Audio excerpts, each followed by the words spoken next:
네, 유치부 특송이 이렇게 저에게 힘이 될지 몰랐습니다. 감사합니다. 오늘 갈대상자라는 제목으로 여러분들과 함께 말씀 나누고자 합니다. 우리 믿음의 사람들은 보통 위기와 고난 그리고 어려움이 닥쳐오면 이러한 상황들을 이겨내보고자 말씀을 보기 시작합니다. 위로가 되는 말씀만 골라서 읽어보기도 하고요. 또는 요즘 인터넷상에 넘쳐나는 말씀들 중에 은혜로운 말씀들을 일부러 찾아서 들어보기도 합니다. 어떻게든 극복해보고자 없는 시간을 쪼개서 간절한 마음으로 기도도 해보지만 생각만큼 삶의 무게가 가벼워지지만은 않습니다. 저 또한 이렇게 삶이 힘들고 어렵고 절망적일 때에는 항상 펼쳐드는 말씀이 있습니다. 바로 출애굽기의 모세에 대한 말씀입니다. 모세의 삶을 바라보고 있노라면 제 자신이 힘이 나기 때문입니다. 물론 유치부 율동을 봐도 힘이 납니다. 손잡아줄 리가 아무도 없는 상황 속에서 권능의 손으로 붙잡아 건져내 주시는 하나님의 그 일하심과 열심을 절절히 느낄 수 있고요. 하나님의 절묘하신 그 인도하심과 섭리를 분명히 보고 깨달을 수 있기 때문입니다. 이 시간 제가 모세의 이야기를 통해서 우리 성도님들과 함께 나누고 싶은 말씀의 핵심은 이것입니다. 하나님의 섭리입니다. 섭리라는 말 자체가 우리들에게 다소 생소하고 어렵게 다가올 수도 있습니다. 그래서 최대한 예를 들어서 쉽게 말씀드려 보겠습니다. 재작년에 개봉한 배너라는 영화가 있습니다. 1959년에 나왔던 배너를 새롭게 각색해서 리메이크, 새롭게 만들었던 영화입니다. 우리가 익히 알고 있는 배너라는 영화는 1959년에 나왔던 영화입니다. 역사의 길이 남을 대작으로 평가받고 있죠. 이 배너라는 영화에는 제작하는 그 과정에서 일어난 한 가지 숨겨진 일화가 있습니다. 배너의 하이라이트 장면이라고 한다면 단연코 영화 후반부에 나오는 전차 경주씬이 있습니다. 하루는 주인공인 찰톤 헤스톤이 전차 경주씬 촬영을 앞두고 감독에게 찾아가서 이렇게 물었다고 합니다. 감독님, 이제 전차씬을 찍어야 하는데 제가 정말 이길 수 있겠습니까? 대본상으로 이기는 것으로 되어 있으니 이기는 것은 당연합니다. 그런데도 찰톤 헤스톤은 의문을 가지고 있을 수밖에 없었습니다. 이유인즉 자신이 몰 전차와 상대방의 전차의 상태가 너무나도 많이 차이났기 때문입니다. 상대방의 전차는 튼튼한 바퀴에 날카로운 칼날마저 박혀있는 전차였던 반면 자신이 몰 전차는 몇 미터만 굴러가도 그렇게 달려가도 금세 바퀴가 빠질 것만 같은 초라하다 못해 부실한 전차였기 때문입니다. 그러니 과연 이길 수나 있을까 걱정이 돼서 감독에게 찾아가 물어봤던 것이죠. 그런데 감독의 대답이 정말 기가 막힙니다. 한마디로 요약하면 이렇습니다. 내가 이기게 해줄게. 전차 바퀴가 부실하던 상대방과 비교도 안 될 만큼 연약하던 상관없이 자신이 감독이니까 어떤 방법을 동원해서든 이기게 해주겠다고 그렇게 호언장담을 했습니다. 섭리도 마찬가지입니다. 감독이 작품의 모든 것을 총괄하고 절묘한 방법으로 이끌어가듯 하나님의 뜻대로 온 세상 만물을 통치하시고 다스리시는 그 방법이 바로 섭리입니다. 오늘 본문 말씀을 보면은 하나님의 섭리로 모세라는 인물을 어떻게 이끌어 가시고 계시는지 그것을 분명히 볼 수 있습니다. 모세를 통해 하나님의 섭리를 깨닫게 됩니다. 오늘 우리들이 읽었던 말씀은 모세의 출생과 드라마틱한 삶에 대한 묘사입니다. 모세의 인생은 위기로부터 출발합니다. 모세가 위기를 맞이하게 된 배경은 이렇습니다. 이제 이집트에 살던 이스라엘 백성들의 수가 기하급수적으로 많아지게 되니까 이집트의 왕 바로는 두려워하기 시작했습니다. 그리고 그 두려움을 잠재우기 위한 해결책으로 극단적인 방법을 동원합니다. 이스라엘 사람들 사이에서 태어난 모든 남자아이들, 그 남자아이들을 하수, 즉 나일강에 던져 죽이라는 끔찍한 명령을 내립니다.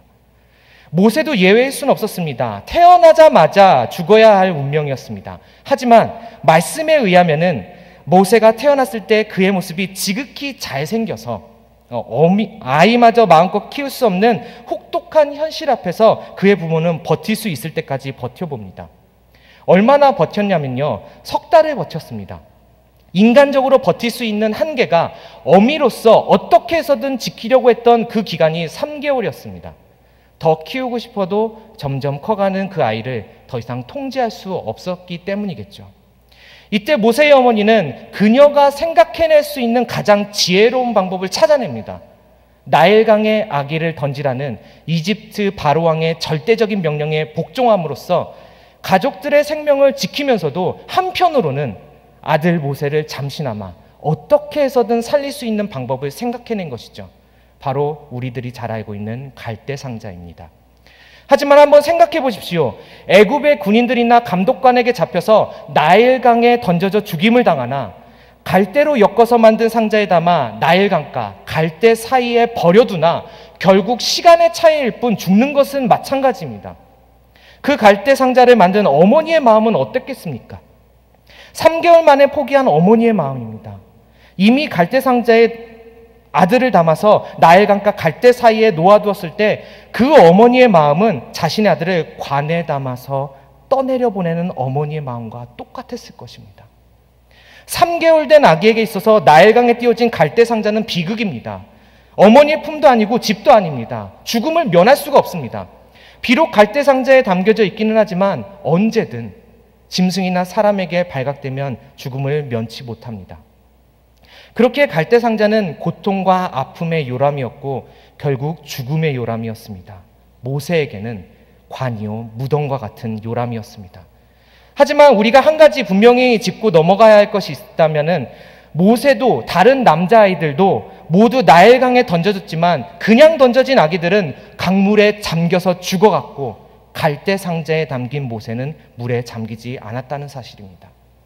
갈대 상자에 이집트의 어마어마한 강물이 죽음이 스며들지를 못합니다.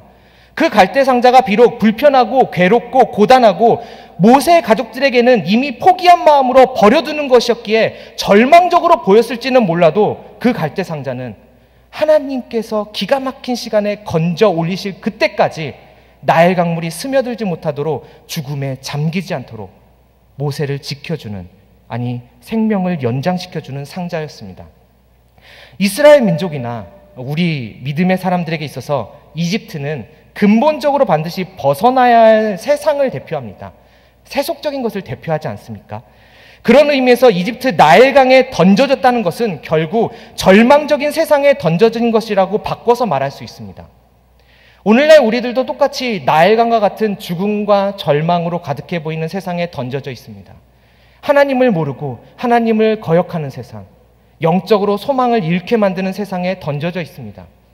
그렇다 보니 하나님의 백성으로서 세상의 강물에 젖어들거나 잠겨서는 안 되는 우리들조차도 세상에 던져져 있다 보니 우리도 모르는 사이에 영적으로 침체되고 세상에 잠겨져 갈 때가 있습니다. 이런 상황에 놓인 우리들이 이 세상의 물에 잠기거나 함몰되지 않고 죽지 않고 나아갈 수 있는 유일한 방법이 있다면 그것은 분명 내 인생의 갈대 상자뿐입니다. 분명 역청과 나무진이 칠해진 갈대 상자 안에 담겨져 있다는 것 자체가 고통스럽습니다. 한 줄기 빛조차 새어들지 못하는 그곳은 3개월 된 아기에게 있어서 절망적인 어둠만이 가득한 공간입니다. 그런데 그 갈대 상자가 모세를 살립니다.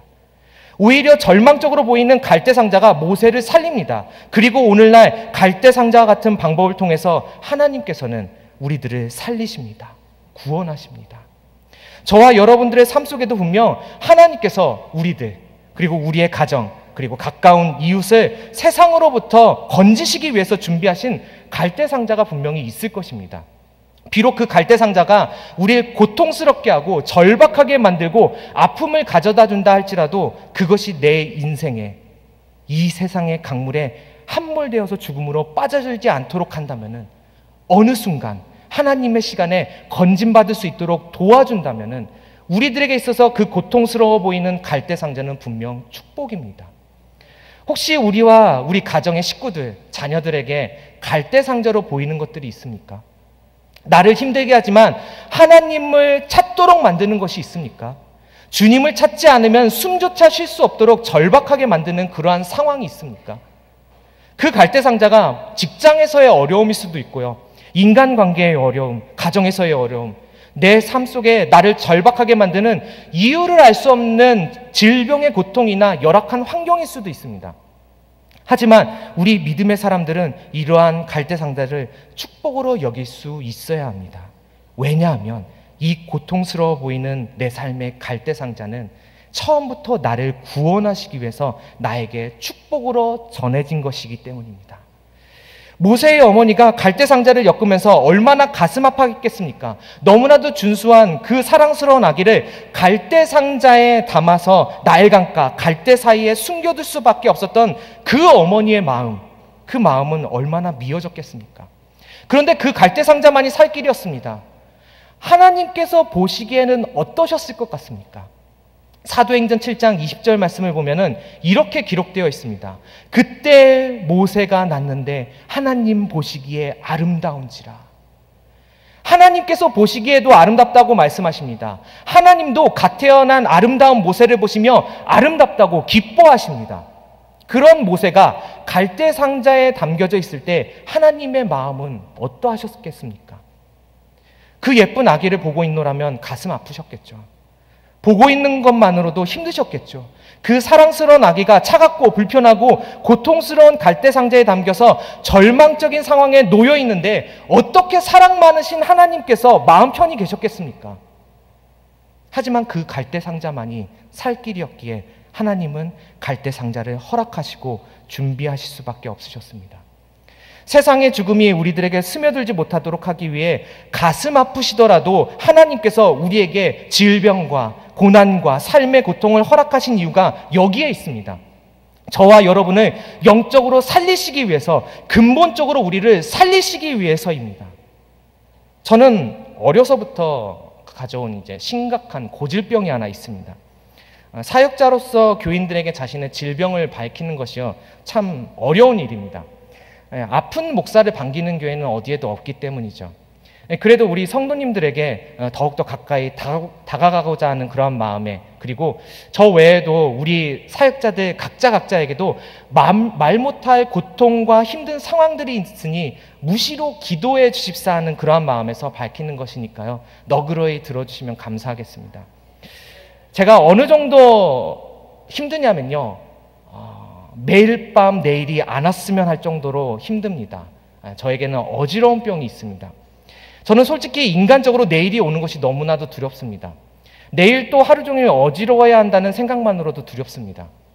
30년 넘도록 1년 365일 24시간 끊임없이 어지럽다 보니까 국내뿐만이 아니라 해외까지 안 가본 병원이 없을 정도로 온갖 방법을 다 동원해 보았습니다. 그런데 원인조차도 밝혀내지 못했습니다. 멈출 방법이 없습니다. 잠자는 중에도 어지러워서 일어나서요, 속에 있는 것들을 다 개어내어야지 하는 그런 일들이 비일비재하게 일어납니다. 유서를 일기 쓰듯이 썼으니 어느 정도 힘들었을지 아마 상상이 되실 것 같습니다. 몸만 힘들면 좋겠지만 몸이 아프다 보면은 마음도 아픈 일들도 덩달아서 생깁니다. 저는 10년 전에 시작했어야 할 전임 사역을 아직까지도 시작해보지 못했습니다. 그럴 수밖에 없는 가장 큰 이유가 운전 때문입니다. 물론 운전 때문만은 아니고요, 전임 사역을 할 만한 체력도 건강도 안 되기는 합니다. 일단 어지러운 병이 있으니 운전을 할 수 없는 것이죠.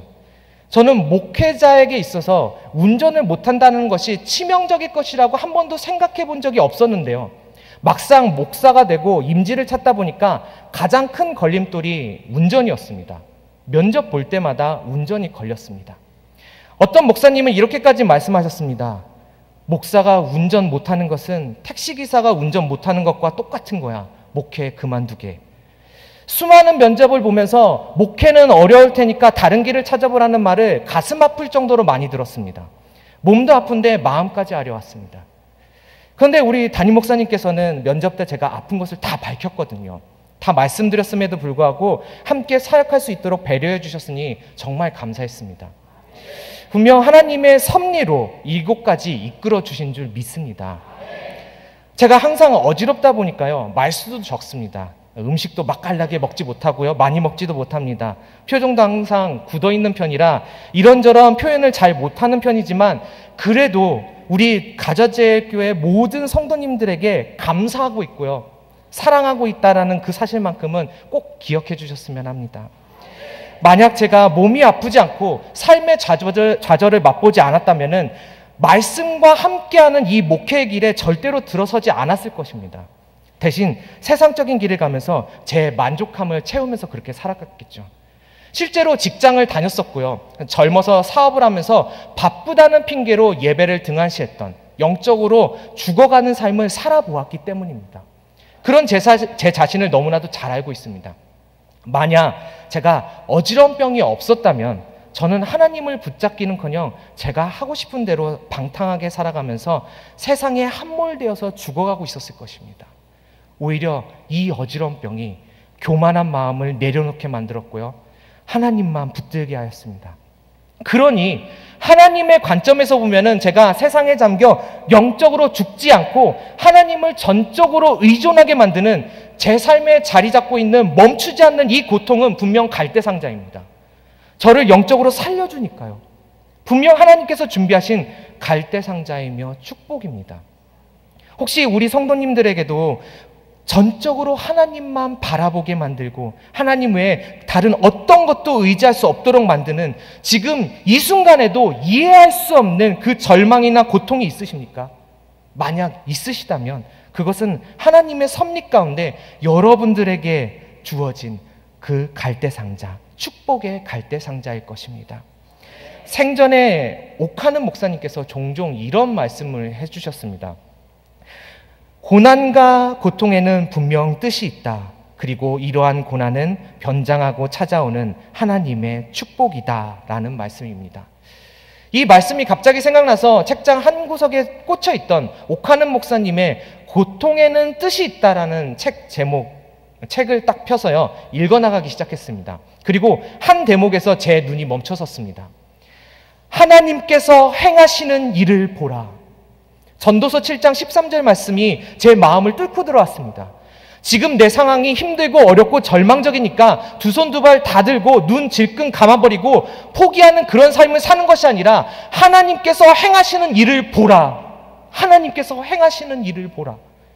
하나님께서 지금도 행하시고 지금까지 행하셨고 지금도 행하시고 앞으로도 행하실 것을 두 눈 똑똑히 뜨고서 바라보라는 우리의 의무를 말씀하고 있었습니다. 그렇다면은 하나님께서는 모세에게 무슨 일을 행하셨겠습니까? 3개월간 애국 사람들에게 안 들키고 숨길 수 있도록 하신 것이나 아니면은 나일 강가에 이집트 사람들이나 악어 같은 동물들로부터 상함을 당하지 않도록 지켜주신 것, 그리고 이집트 공주를 만나게 하신 것과 같은 흔히 우리들이 알고 있는 그런 것들을 빼고요, 딱 한 가지만 말씀드리겠습니다. 오늘 본문인 2장 10절 말씀을 보면은 모세의 이름이 지어지게 된 배경을 설명하고 있습니다. 사실 모세라는 이름의 의미를 놓고서 많은 학자들이 여러 가지 다른 의견을 내세우고 있습니다. 그 중에 가장 신빙성 있어 보이는 것은 모세라는 이름이 이집트 안에서는 사내의 아이 또는 아들을 뜻하는 이집트어 모세스로 불렸을 것이고, 이스라엘 안에서는 물에서 건져내다라는 의미를 지닌 모셰라고 불렸을 것이라는 의견입니다.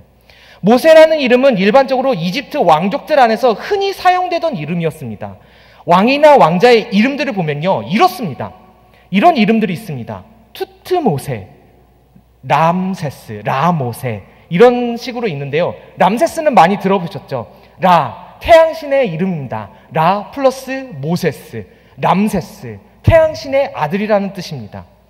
이는 애굽의 지혜의 신인 투트신이나 태양신의 아들이라는 의미에서 지어진 이름입니다.